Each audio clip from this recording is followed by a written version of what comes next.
حينما سئل رسول الله صلى الله عليه وسلم ما موجبات الإيمان، يعني إيه اللي يدين الإيمان؟ أم قال من قال لا إله إلا الله دخل الجنة. دي اسمها إيه؟ تعدى مرتبة الخيانة العظمى. يبقى الخيانة العقدية العظمى إيه؟ الشرك بالله. دي حتى خدناها من قوانين الوضع، وإن كانت القوانين الوضعية مش غرضها إنها تأكد حاجة تانية، يبقى بالراحة كويس كده. فالحق سبحانه وتعالى بيقول أصل القضية الإيمانية أن الله سبحانه وتعالى يريد منكم أن تعترفوا بأنه الإله الواحد الذي لا شريك له. حين تعترف بأنه الإله الواحد الذي لا شريك له، تلك حصن الإيمان. ولذلك يأتي الحديث اللي يقولوا عليه حديث قدسي، يقول لك إن لا إله إلا الله حصني ومن دخل حصني أمن عذابه. أبو ذر لما قال للنبي المحاورة اللي حدثت بينه في الآية دي، قال له من قال لا إله إلا الله دخل الجنة. قال له يا رسول الله وإن زنى وإن سرق. قال بيجيب مطب يعني. قال له وإن زنى وإن سرق.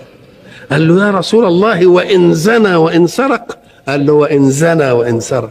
يا رسول الله وإن زنى وإن سرق. قال له وإن زنى وإن سرق رغم أنف أبي ذر.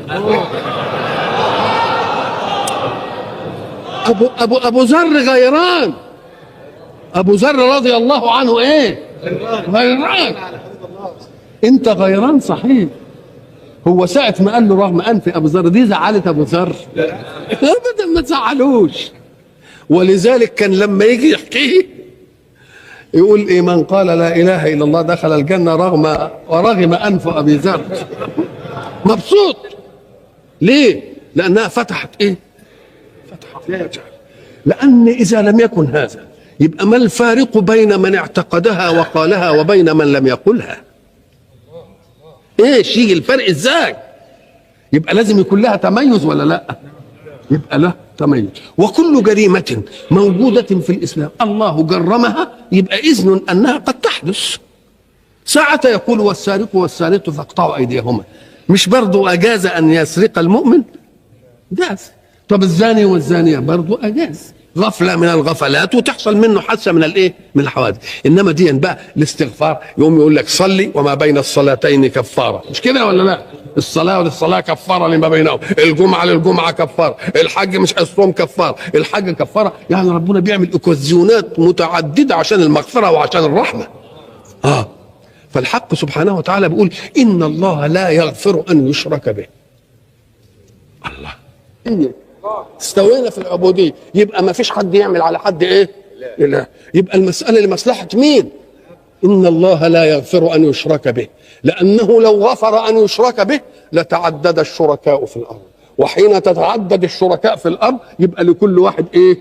إله، وما دام لكل واحد إله تفسد المسألة. إنما الخضوع أن يوجد إله واحد نأتمر جميعا بأمره، وحين نأتمر جميعا ويا بعض بأمره فلا سيادة لأحد ولا عبودية لأحد عند أحد. يبقى إن الله لا يغفر أن يشرك به لمصلحتنا ولا لا؟ لمصلحتنا. إن الله ويغفر ما دون ذلك لمن إيه؟ لمن يشاء. بيقولوا بقى إن سبب الحكاية دي إن وحشي قاتل حمزة لما ذهب بقى وكانوا قالوا له ان قتلت حمزه هنعتقك، وبعدين ما لم يوفوا له بالايه؟ بالعهد، وبعدين راح وندم وحب يؤمن، وبعدين ارسل الى رسول الله صلى الله عليه وسلم هو ومعه يا رسول الله احنا عايزين نؤمن، لكن احنا سمعنا والذين يدعون مع الله الها اخر دي، واحنا دعونا مع الله الها اخر فنخاف اننا ايه؟ ما ندخلش في المغفرة والرحمة. قال إلا من تاب وآمن وإيه؟ وعمل. قالوا يا رسول الله يمكن ما نقدرش نعمل العمل الصالح اللي هو قال ويغفر ما دون ذلك لمن يشاء، أم لعل المشيئة لا تشملني، فأنزل الله إن الله يغفر الذنوب جميعا. إذن المسألة كلها إيه؟ تلطف بخلقه. واعتبار عمليات الغفله دي طارئه للبشر، وما دام الحق يقنن تقنينات يبقى من الجائز انها تحدث، من الجائز انها تحدث. بس بقى اذا حدثت معصيه من واحد ثم استغفر عنها، اياك ان تجيب لها سيره عنده تاني. افرض واحد شهد زور، افرض واحد عمل ذنب ثم استغفر الله منه وتاب، اوعى تقول له يا شاهد الزور، لانه استغفر من يملك المغفره. ما تعملش انت بقى انه مذنب عندك، بقى اللي يملكها بقى خلاص انتهت الايه؟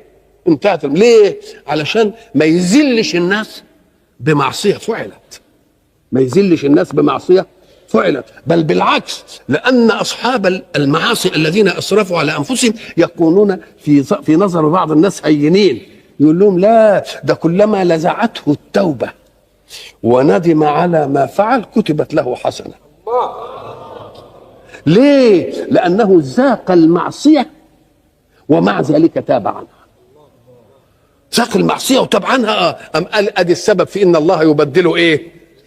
فلما بقى نعرف إن ربنا يبدل سيئاتهم حسنات، نقوم إحنا من إيه؟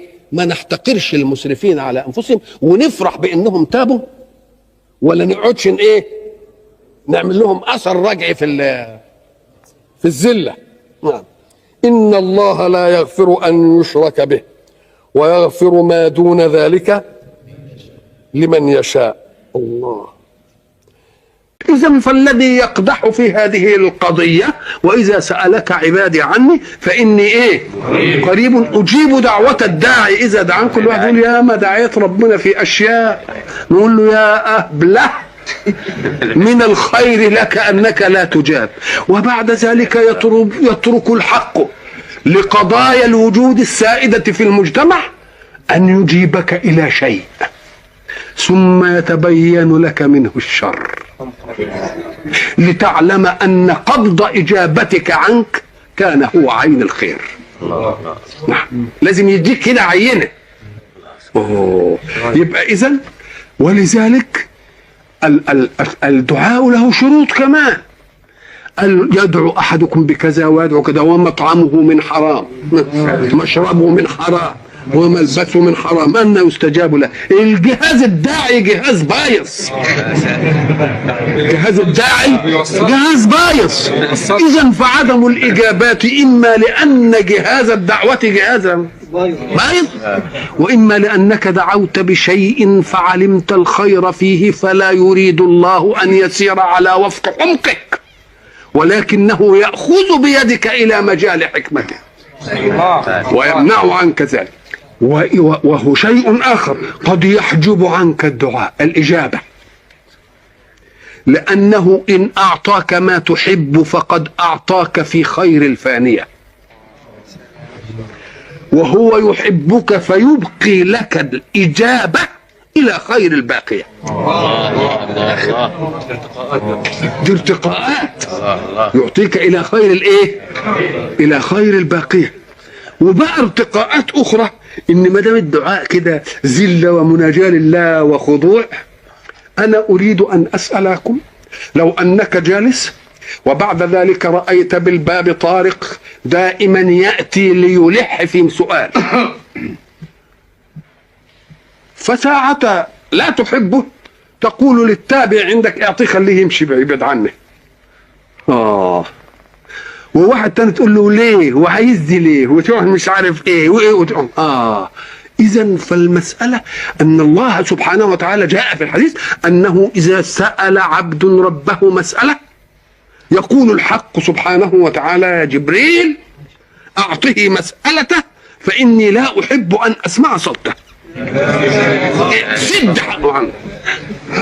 والتاني يقول له لا ما تسيبه ما تدلوش دي، خليه كده خليه ينغم وياي، فأنا أحب دعاءه، فأنا أحبه دعاء، لأن الإنسان مرتبط بمسائل وبيحبه. يوم ما دام ما جاتش يقوم يقول يا رب يا رب يا رب، دي بقى يطرب منها الحق، يطرب منها الحق. يقول ايه من عبادي من احب دعاءهم فانا ابتليهم ليقولوا يا رب. برضه لما يقضي له الحاجه بتاعته يمكن يسكت، لكن لما الحاجه بتاعته هتقعد هيتن يقول ايه؟ يا رب اعطيني، يا رب اعطيني. يا جبريل ما تديهالوش دلوقتي ده، خليه كده يقعد خليه يقعد ينغم في الكون يا رب، دي خليه ينغم في الكون يا رب يا رب. يقوم الانسان المؤمن بقى ما يجعلش حظه من الدعاء ان يجاب، انما حظه من الدعاء ما قاله الحق. قل ما يعبأ بكم ايه؟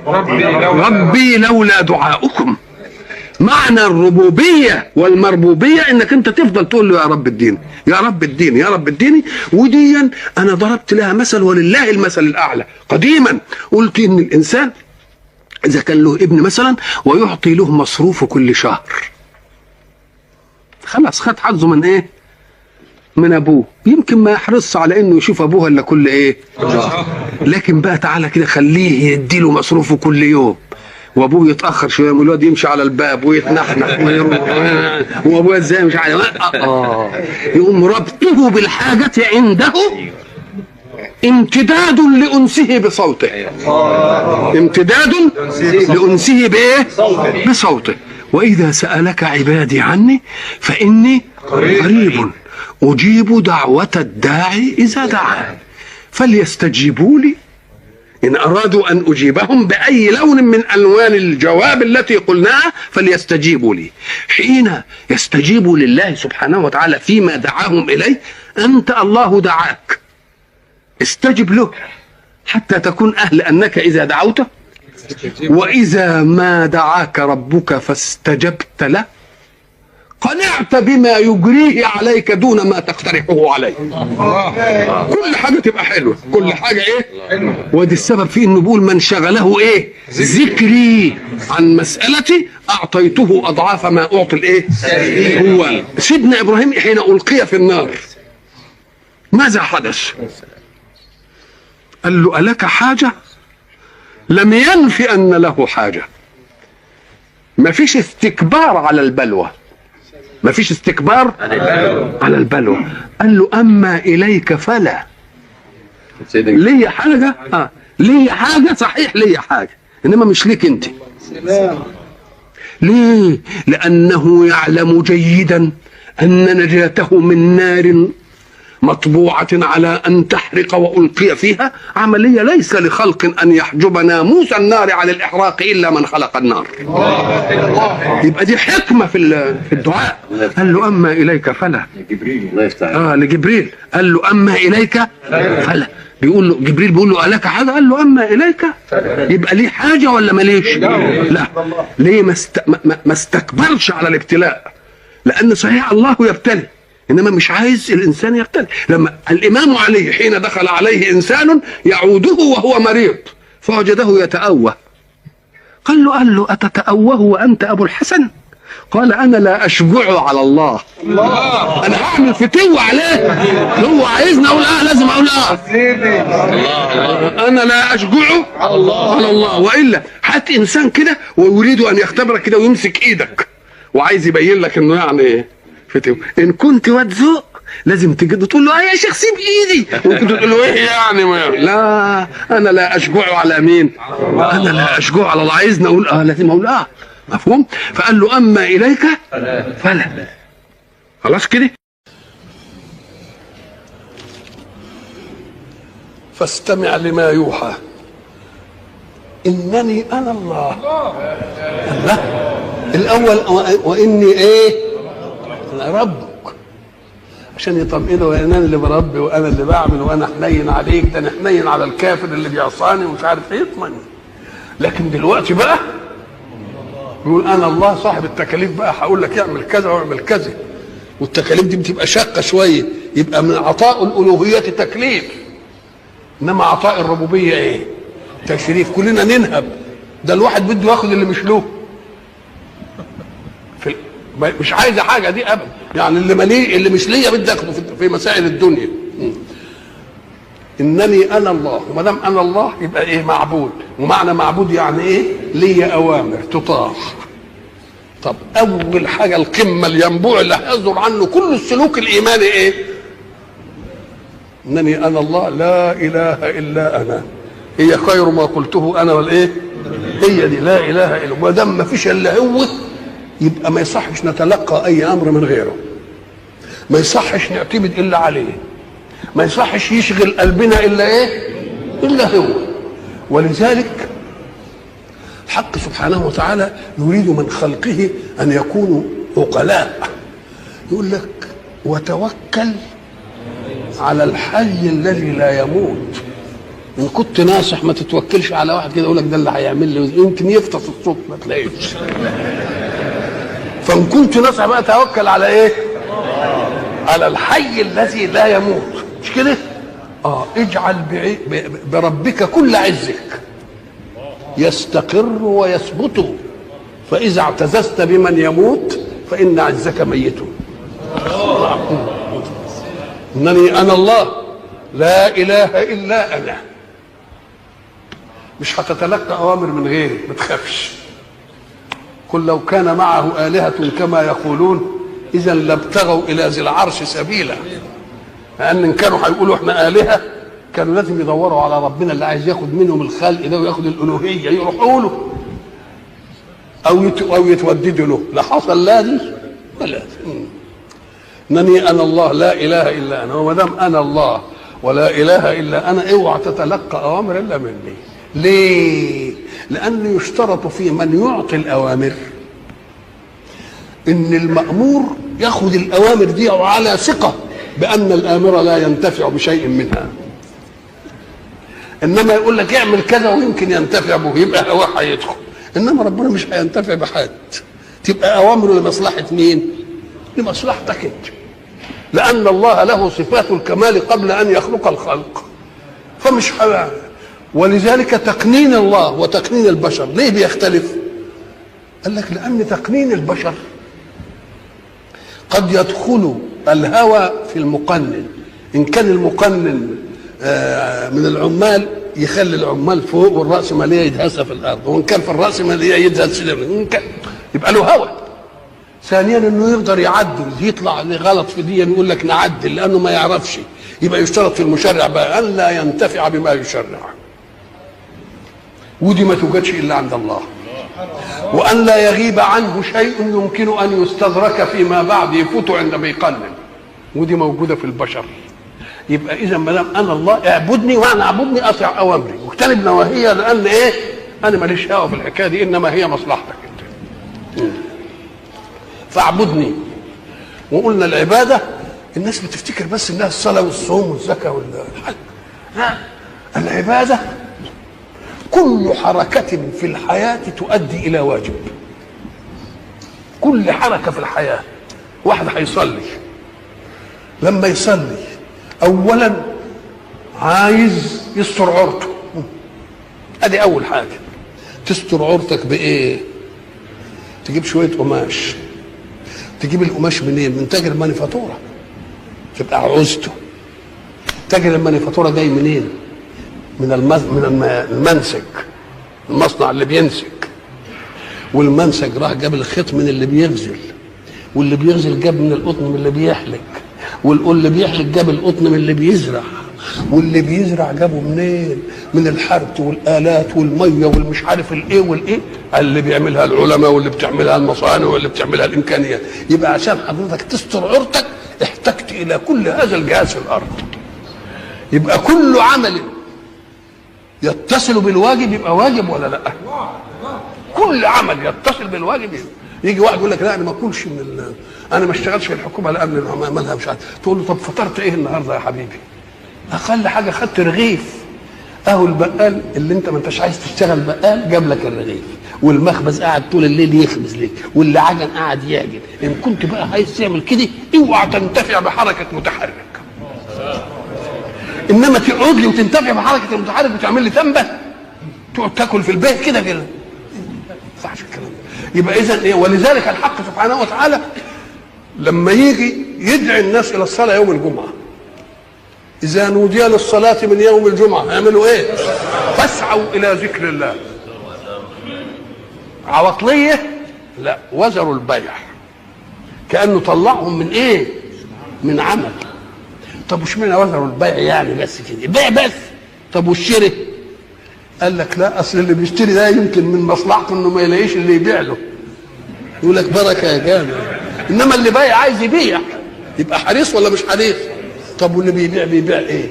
سلعه بيبيعها لمين؟ لمستهلك. من مين؟ من منتج، والمنتج ده انواعه متعدده، ينتج زراعي ولا صناعي ولا الله. يبقى اذا بيقول ايه؟ روحوا للصلاه وذروا الايه؟ اخرجنا من عمل. خلاص. وبعد ذلك اذا قضيت الصلاه مفيش تنبله بقى في الجامع، فاسعى تروحوا فين؟ ايه؟ انتشروا في الارض. تعملوا ايه يعني؟ وابتغوا من فضل الله. يبقى مخالفه الامر هنا فاسعوا الى ذكر الله وذروا البيع، زي مخالفته في فانتشروا في الارض وابتغوا من فضل الله. دي امر وده ايه؟ وده امر. يبقى كل حركه الحياه ماخوذه مع بعضها، كلها عباده. ولذلك سيدنا عمر قال على الراجل ده اللي قاعد في المسجد ده مالوش شغل يعني بيه، مين بيصرف عليه ويأكله ويجيب له العيش؟ قال له اخوه اعبد منه. اخوه اعبد منه. ليه؟ قال لك لانه بيوسر حركه للناس. ده احنا بس جبناها في اللي نستر العوره، ما جبناش في اللقمه، ما جبناش في غيرها، ما جبناش في اللي بده يتوضا من الحنفيه. حنفيه في المسجد كده ويفتحها ويتنبك كده ويقعد يتوضا كده ومش عارف ايه. شوف بقى كام سلسله امكانيات غني تطوع. وصانع جاء وقعد يركب، وصانع صنع الادوات، ومعامل وعلماء قعدوا يعملوا ازاي المصب في الماسوره يبقى مربع نصف القطر، وبعدين نعمل دي تبقى ايه، والجلده تحبس ازاي. شغله عشان تتوضا. يبقى اذا ما تحتقرش اي عمل، لانه كلها بتعمل الاعمال بتخدم بعضها. لكن المهم انت بتعمل وفي نيتك ايه. هذا الكلام. الكافر يعمل وفي نيته ان يرزق نفسه. لو المؤمن عمل كده يبقى ايه الفرق بينه وبينه؟ انت تعمل علشان تقوت نفسك وتيسر لاخوانك شيئا. ادي الاصول. مش بمجرد كده واحد سواق مثلا تاكسي وبعدين ربنا رزقه في اول النهار بقرشين كده ويروح ساكك البتاع ومش عارف ايه. طب واحد مريض وعايز يروح عند الدكتور، واحد وراه مش عارف ايه، واحد ما لقاش، بقال قاعد يبيع، وبعدين ربنا النهارده السوق جبر، وبعدين سك البتاع. طب اللي كان بياخد منه على الحساب ويجي العصر كده عشان ياخد شويه رز وشويه زيت وشويه مش عارف سكر عشان يعمل ايه دي. فاذا انت وانت بتعمل اعمل وفي بالك ايه؟ في بالك الغير. تبقى عباده بقى هنا، تبقى دين اللي اسمها الايه؟ تبقى العباده. تعمل على قدر طاقتك لا على قدر حاجتك، ثم تاخذ حاجتك من منتوج الطاقه، والباقي يرد على الناس. اما بترد صدقه واما بترد بثمن. لكن انت يسرت له السبيل ولا لا؟ يسرت له الايه؟ يسرت له السبيل. انني انا الله لا اله الا انا فاعبدني. يبقى العباده هي ايه بقى؟ كل حركه تؤدي خدمه في الكون. نيتك فيها ايه؟ نيتك الله. طب فاعبدني. العباده انواعها متعدده بقى. اشمعنى خص الصلاه بقى؟ واقم الصلاه لذكري. اقم الصلاه، اقمها يعني اقم الشيء، يعني اجعله قائما على اسسه، يعني محكمه، وضوءها كويس، اركانها كويسه سليمه، كل اعمالها يبقى ده اسمك اقمت الصلاه. طيب اشمعنى الصلاه؟ اما قال لك لان الصلاه دي هي العباده التي لا تنحل عن صاحبها ما دام فيه نفس. لان لما نقول الزكاه لما يبقى عندي مال، الصوم لما ابقى قوي وقادر ولا مش مريض، الحج لما ابقى مستطيع. لكن الصلاه ملهاش عذر ابدا. تصلي قائما، فان لم تستطع تصلي قاعدا، فان لم تستطع تصلي مضطجعا، فان لم تستطع وانت مضطجع برضه تتحرك مش عارف ايه صلي ايماء براسك، فان لم تستطع او بجفونك، فان لم تستطع اخطرها على قلبك ما دام لك وعي. يبقى ما تسكتش ابدا وتتكرر دائما. الزكاه بتقعد كل ما يجي محصول ولا كل سنه، والصوم شهر في السنه، والحج مره في العمر. انما دي بتتكرر وكل يوم كم مره؟ 5 مرات. ليه؟ علشان دائما تذكرك إن أنستك مشاغل الحياة رب هذه الحياة. تنك جاي كده وتقف أمام ربك كده، أنت صنعته وأنت وقفت كده. طب هات لي بقى آلة من الآلات المصنوعة للبشر، والمهندس اللي عملها بتعرض عليه الآلة كل يوم 5 مرات، يحصل لها إيه؟ لا يحصل لها عطب أبدا. 5 مرات يشوفها الصانع كده ويمر عليها كده. ده احنا بنعمل مثلا دوريات مثلا كل اسبوع كل مش عارف ايه، لا تعرض على صانعها 5 مرات تدخل. ولذلك النبي كان لما يحجبه شيء ويعز عليه يقوم للصلاه، قال له يقول انا هروح لرب اللي خلقني اللي ما فيش فيه حاجه مشكله عليه دي، يروح يصلي. اذا حجبه امر قام الى الايه؟ الصلاه. انت في الصنعه الماديه صنعه تعطلت بتوديها للمهندس اللي عملها، يقعد ويعمل فيها ويعمل فيها، يمكن بتاع قد كده مسمار قد كده ويعمل لك مش عارف ايه. ما كانش بيغش مثلا، يمكن سلك كده يدوك للسياره، انما هو يمكن بيقول لك ده الموتور مش عارف بايظ والمش عارف الايه والايه، ويقعد بقى يكمل بالك، ولما تمشي يجيب حته سلك قد كده ويروح حاططها لك. هات بقى انت صنعه ربنا وهتعرض نفسك عليه كل يوم 5 مرات، يبقى في عطب؟ ما فيش عطب. ولذلك يقول الرسول وجعلت قرة عيني في الصلاة. قرة عيني في ايه؟ في الصلاة. ولذلك قلنا سابقا ان الصلاة لأهميتها لأنها تذكرك بالله كل يوم 5 مرات، ومش بس بتذكرك بالله وتذكرك بنفسك وبقدر الله في الآخرين. يبقى الرئيس قاعد كان وزير ولا مدير ولا رئيس المكتب ولا حاجه، وبعدين الصلاه تيجي نروح كلنا، ان دخلت الاول تقعد في الصف اللي قبله، ولا بيحصل ايه؟ تقعد في الصف اللي قبله. وبعد ذلك تراه وهو ذليل امام الله، وهو يرى انك رايته ذليل امام الله، يبقى ما يتنزحش عليك بعد كده قوي.